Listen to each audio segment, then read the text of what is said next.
I agree with the First Lady of Sierra Leone, but I do not agree with the approach.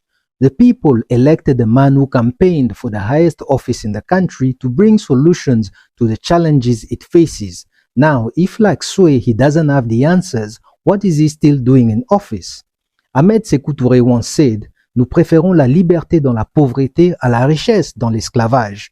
And this is why countries such as Burkina Faso, Mali, and Niger have chosen to forge their own path in this global jungle where it's always the same people who get to play the music they like while imposing it on others and demanding them to embrace it.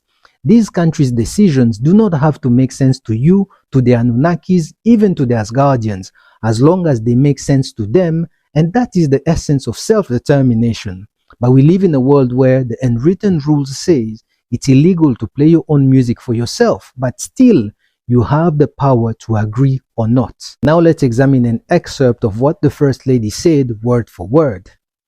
"We are not given the free will to make decisions on our own mineral resources. There is always Big Brother who decides.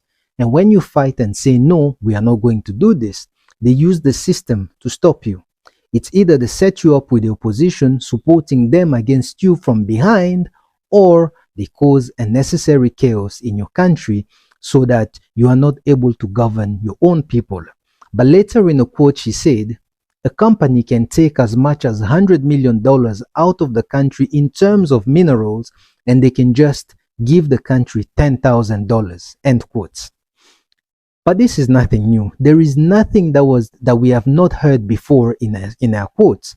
What we want to know now is who had agreed to these contracts, what were the conditions, and what exactly are we going or are we doing about it. In my village, they say, it is the banana that had agreed to be eaten raw, but the green plantain was violently opposed to that ridiculous idea. Listen, there is a serious problem when the leaders begin to take the posture of, there is nothing we can do about it. This is just how things are.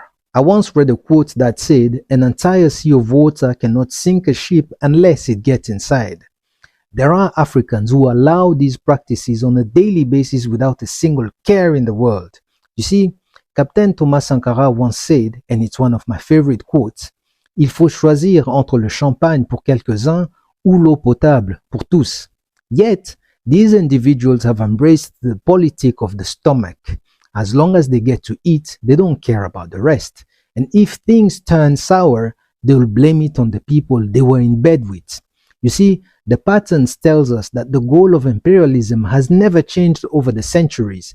The strategies and the people may have changed, but the ultimate goal never. Now, with all that we now know, what are we going to do about it?